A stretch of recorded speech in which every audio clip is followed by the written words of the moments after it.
Okay. आज का हमारा टॉपिक है architecture of the internet.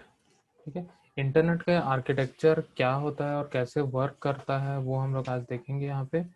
The architecture of the internet is ever changing due to continuous changes in the technologies as well as the nature of the service provider. The heterogeneity and vastness of the internet make it difficult to describe every aspect of its architecture. The overall architecture can be described in three levels. Point number one, backbone ISP means Internet Service Provider. Second, regional IPS ISPs. Third होता है client. तो यहाँ पे हम लोग diagram से समझते हैं इस डायग्राम से क्या क्या चीज़ें। बहुत ज़्यादा हम लोग डिटेल में इसमें नहीं पढ़ेंगे क्योंकि बहुत ज़्यादा इसमें डिटेल में ऐसा कुछ है भी नहीं। तो यहाँ पे हम लोग सबसे पहले देखते हैं, फर्स्ट होता है बैकबोन। इस बैकबोन यहाँ हम लोग उसको बोलते हैं जो हमारा इंटरनेट सर्विस प्रोवाइडर रहता है। इंटरनेट सर्विस प्रोवाइडर वो जनरली बहुत सारे रूटर्स, डेटा सेंटर्स, स्विचेस, ये सारे जो यहाँ डिवाइसेस कनेक्ट होते हैं, जो यहाँ पे हम लोग डिवाइसेस देखते हैं, रूटर्स हो गए, स्विचेस हो गए, हब हो गया, गेटवे हो गया, या फिर जो हमारा डेटा सेंटर्स होते हैं, सर्वर्स होते हैं, तो वो सारे चीज़ें हमारे इंटरनेट का बैकबोन होता है। तो जितने भी सर्विस प्रोवाइडर इस वर्ल्ड में अवेलेबल है, लाइक बहुत सारी ऐसी कंपनीज होती है जो सर्विस प्रोवाइडर का काम करती है, लाइक जैसे कि जियो है, एयरटेल है, BSNL हो गया, MTNL हो गया। ठीक है, तो ये सारे जो इंटरनेट सर्विस प्रोवाइडर जो अवेलेबल होते हैं, उन लोग क्या करते हैं, अपने पास क्लाइंट कंप्यूटर नहीं रखते, उन लोग सिर्फ सर्वर्स, रूटर्स, स्विचेस, ठीक है, हब हो गया, गेटवे हो गया, इस टाइप की डिवाइसेस का कलेक्शन रखते हैं और उसको आपस में कनेक्ट करके रखते हैं ताकि वो उस बैकबोन के थ्रू अपना नेटवर्क बना सके। अब उस रूटर से बहुत सारे डिवाइसेस कनेक्ट होते हैं, like mobile phone, laptop, computers, इस टाइप के बहुत सारे डिवाइसेस आपस में कनेक्ट होते हैं। तो ये मेन हमारा जो बैकबोन होता है, ठीक है, वो डिफरेंट डिफरेंट कंट्रीज को आपस में जोड़ता है। जैसा कि हमने देखा था, सबमरीन मैप देखा था, जो एक नेटवर्क था जिसमें हम लोग ऑप्टिकल फाइबर केबल्स के पूरे लाइंस देखे थे। तो उससे होता क्या है कि वहाँ पे बहुत सारे लाइंस कनेक्ट होंगे। लाइक अगर मैं उसको बताऊं,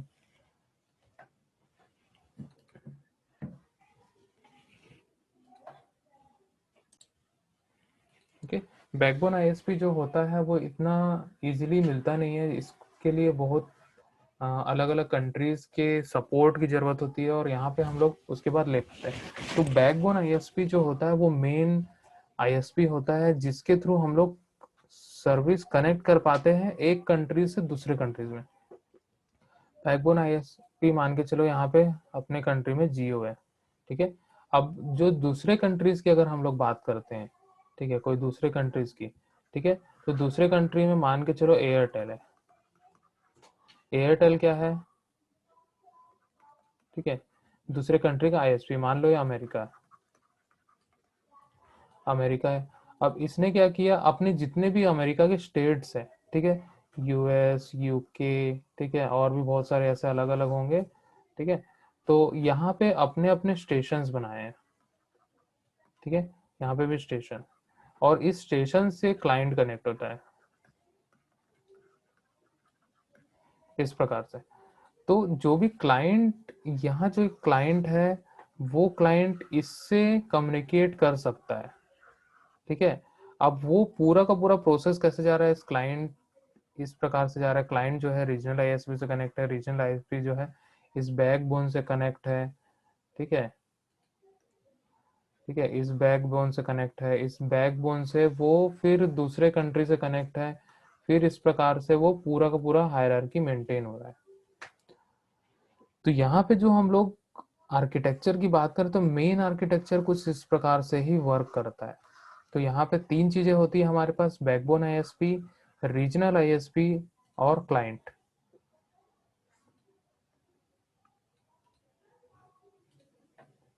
ओके, ठीक है।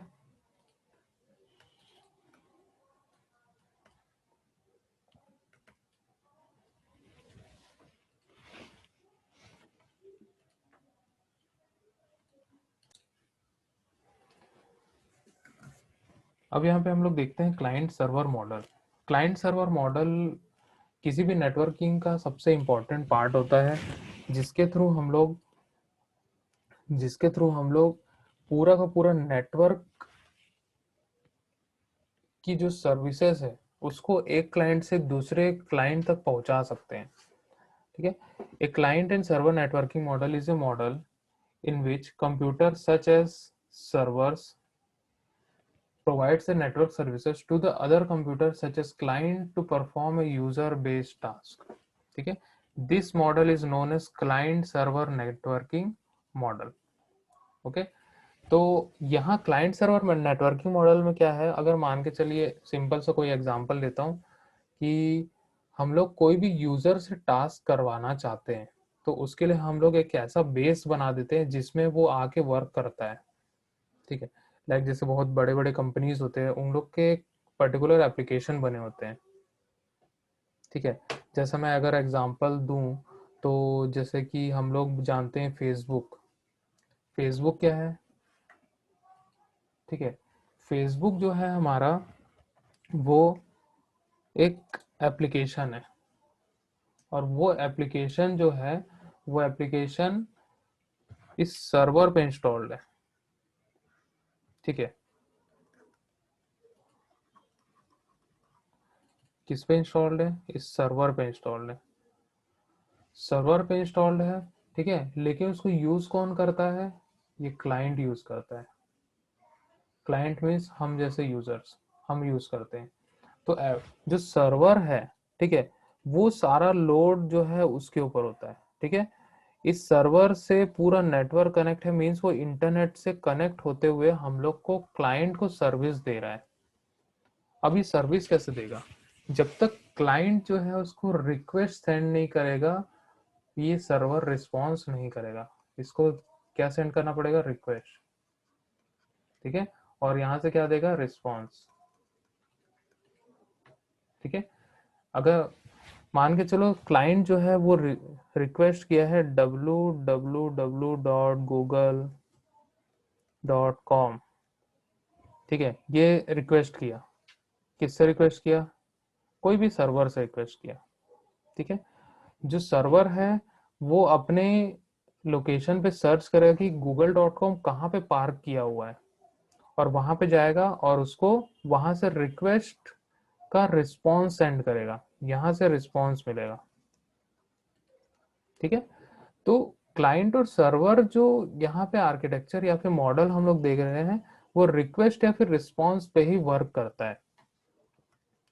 ठीक है, तो जो क्लाइंट सर्वर मॉडल है हम लोग का यहाँ पे, तो वहां पे कोई सर्वर होगा और जो जितने भी वहां पे एंड यूजर्स है वो सारे क्लाइंट होंगे। ठीक है, जो भी हम लोग इंटरनेट यूज करते हैं तो वो हम लोग जनरली ब्राउजर पे यूज करते हैं, ब्राउजर पे यूज करते हैं। ठीक है, तो ब्राउजर क्या है? हमारा क्लाइंट है। ठीक है, और जो हमारा सर्वर है, ठीक है, सर्वर डिफरेंट डिफरेंट कंट्रीज के डिफरेंट डिफरेंट एप्लीकेशंस के अलग अलग सर्वर होते हैं। फेसबुक का सर्वर अलग होगा, ठीक है, गूगल का सर्वर, ठीक है, जीमेल का सर्वर, ठीक है, याहू का सर्वर, ठीक है, सबके अलग अलग सर्वर्स होंगे।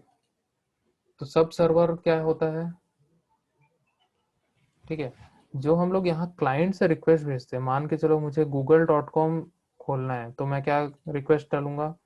google.com, एंटर हिट किया। ठीक है, एंटर हिट किया, वो किसके पास रिक्वेस्ट गया? सर्वर के पास। अब ये सर्वर हम लोग को नहीं पता चलेगा कि सर्वर कहाँ है।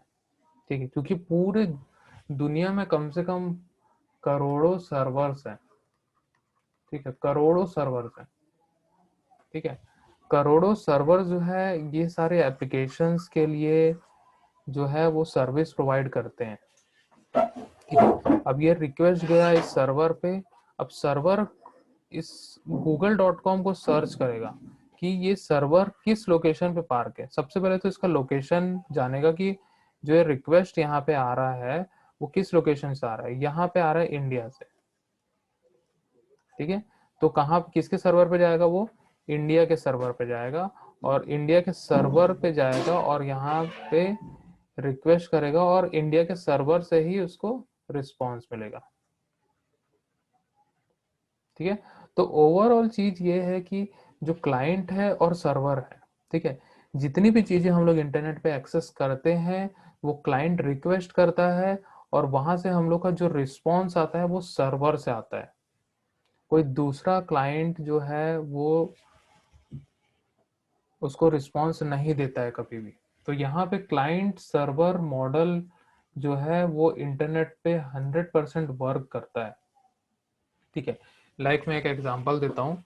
जैसे मान के चलो व्हाट्सएप में मैसेज किया, ठीक है, व्हाट्सएप में मैसेज किया हाय, हाय मैंने मैसेज किया।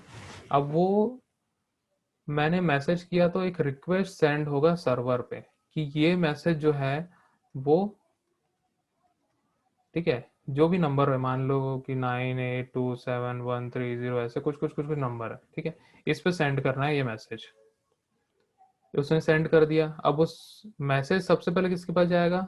सर्वर पे जाएगा। सर्वर पे गया, वहां सिंगल टिक मिल गया, सर्वर के पास पहुंच गया। अब सर्वर क्या करेगा? जो थर्ड क्लाइंट है हमारा, ठीक है, उसके पास इसको सेंड करेगा। अब ये क्या करेगा? ये रिस ये रिक्वेस्ट करेगा क्लाइंट को, ठीक है, क्लाइंट को रिक्वेस्ट करेगा कि एक मैसेज जो है वो आपको सेंड करना चाहता है, तो ये एक्नॉलेज करेगा इसको कि हाँ मुझे मैसेज रिसीव होना चाहिए, तो यहाँ पे वो मैसेज रिसीव हो जाएगा। फिर उसके बाद क्या करेगा? ये सेंड करेगा सबसे पहले इस सर्वर को, तो वहाँ सिंगल टिक मिल जाएगा। फिर देन इसके बाद ये फॉरवर्ड करेगा। तो इस टाइप से क्लाइंट और सर्वर के बीच में ही हम लोग कभी भी क्या करते हैं? कम्युनिकेट करते हैं। तो यहाँ पे क्लाइंट और सर्वर मॉडल इस प्रकार से काम करता है। तो क्लाइंट भी बहुत इंपॉर्टेंट है और सर्वर भी बहुत इंपॉर्टेंट है। सर्वर के बिना क्लाइंट नहीं चल सकता और क्लाइंट के बिना सर्वर नहीं चल सकता। ठीक है, सर्वर बना दिए लेकिन उसके पास कोई क्लाइंट ही नहीं है तो सर्वर का कोई मतलब ही नहीं है। ठीक है, अगर क्लाइंट है लेकिन सर्वर नहीं है तो इस क्लाइंट का कोई मतलब नहीं है। तो क्लाइंट और सर्वर जो होगा वो आपस में रिक्वेस्ट और रिस्पॉन्स सेंड करेंगे, तभी डेटा कम्युनिकेशन पॉसिबल हो पाता है। और दोनों का आपस में इंटरनेट या फिर किसी नेटवर्क से जुड़ा होना जरूरी है।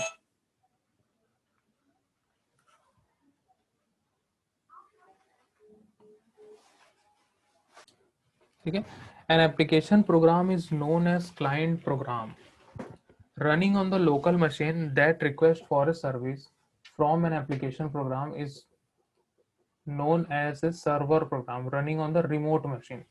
ठीक है, जो क्लाइंट हम लोग जिसको बोलते हैं, जो एक ऐसा एप्लीकेशन प्रोग्राम होता है जिसके थ्रू हम लोग रिक्वेस्ट सेंड कर सकते हैं। लाइक वेब ब्राउजर होते हैं, ऐसे बहुत सारे एप्लीकेशन होते हैं जिसके थ्रू हम लोग सर्वर पे रिक्वेस्ट सेंड कर सकते हैं।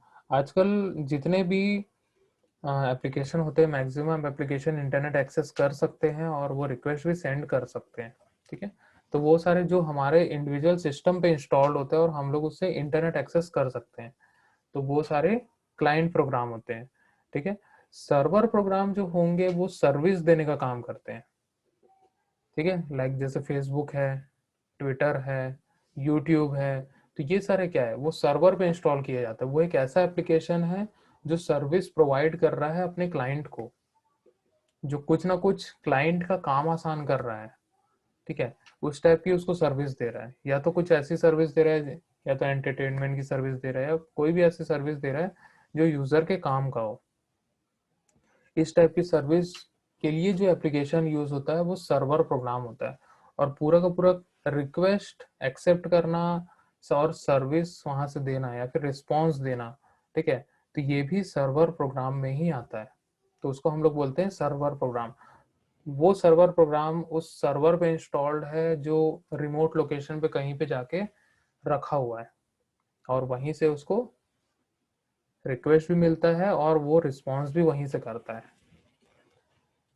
A client program runs only when it requests for a service from the server while the server program runs all the time as it does not know when its service is required. ठीक है, client program जो है कब run करेगा, जब वो request भेजना चाहता है, ठीक है।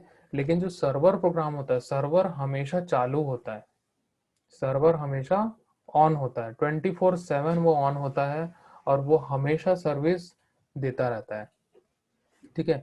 जैसे कि हम लोग देखते हैं बहुत सारे जो हम लोग नेटवर्क प्रोवाइडर यूज करते हैं, ठीक है, जैसे एयरटेल, जियो, 24 आवर चालू रहता है, ये कभी बंद नहीं होता, ठीक है।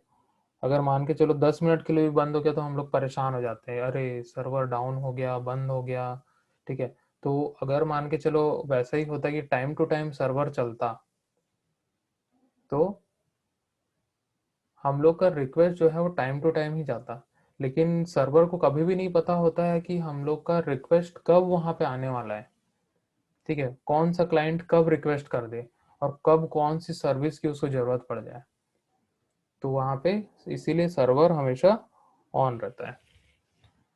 A server provides a service for many clients, not just for a single client. जो सर्वर होता है उससे जितने भी क्लाइंट्स कनेक्टेड होते हैं या फिर उस एप्लीकेशन को जितने लोग भी यूज कर रहे हैं सबको सर्विस देगा। ऐसा कभी नहीं बोलेगा मैं इस क्लाइंट को सर्विस नहीं दूंगा, मैं उस क्लाइंट को सर्विस नहीं दूंगा, ठीक है, ऐसा कभी नहीं बोलता, ठीक है। वो हर एक क्लाइंट को सर्विस देगा। Therefore we can say that client server follows the many to one relationship. Many clients can use the server of one server, service of one server. एक सर्वर की जो सर्विस है वो बहुत सारे क्लाइंट्स जो है वो उसका लाभ ले सकते हैं। Services are required frequently and many users have specific client server application program. For example, the client server application program allows the user to access the files, send email, and so on. If the services are more customized, then we should have one generic application that allows the user to access the service available on the remote computer. ठीक है, अगर हम लोग मान के चलिए कोई client server application use कर रहे हैं जिसमें हम लोग बहुत सारी चीजें कर सकते हैं, फाइल्स को एक्सेस कर सकते हैं, ईमेल सेंड कर सकते हैं, ठीक है, बहुत सारी चीजें हम लोग उसमें कर सकते हैं। अगर कोई ऐसा प्रोग्राम है जो पर्टिकुलर एक ही सर्विस दे रहा है, ठीक है, जैसे यूट्यूब है, यूट्यूब के एक ही सर्विस दे रहा है, वो सिर्फ वीडियो में हम लोग उसमें अपलोड कर सकते हैं और उसमें वीडियो देख सकते हैं, बस वही एक सर्विस देता है वो, ठीक है। तो पर्टिकुलरली वो सर्वर जो है वो उसी के लिए होगा और उसका ही एप्लीकेशन वहां पे यूज किया जाता है। तो सर्वर वहां पे उस यूट्यूब के लिए डेडिकेटेड सर्वर का यूज किया जाता है, डेडिकेटेड सर्वर वहां यूज होगा, वो सिर्फ और सिर्फ यूट्यूब के लिए ही होगा। तो इस प्रकार से यहाँ पे हम लोग अगर कोई एप्लीकेशन पर्टिकुलरली हम लोग यूज कर रहे हैं और उसके लिए अलग से भी सर्वर हम लोग बना सकते हैं। तो ये था क्लाइंट सर्वर मॉडल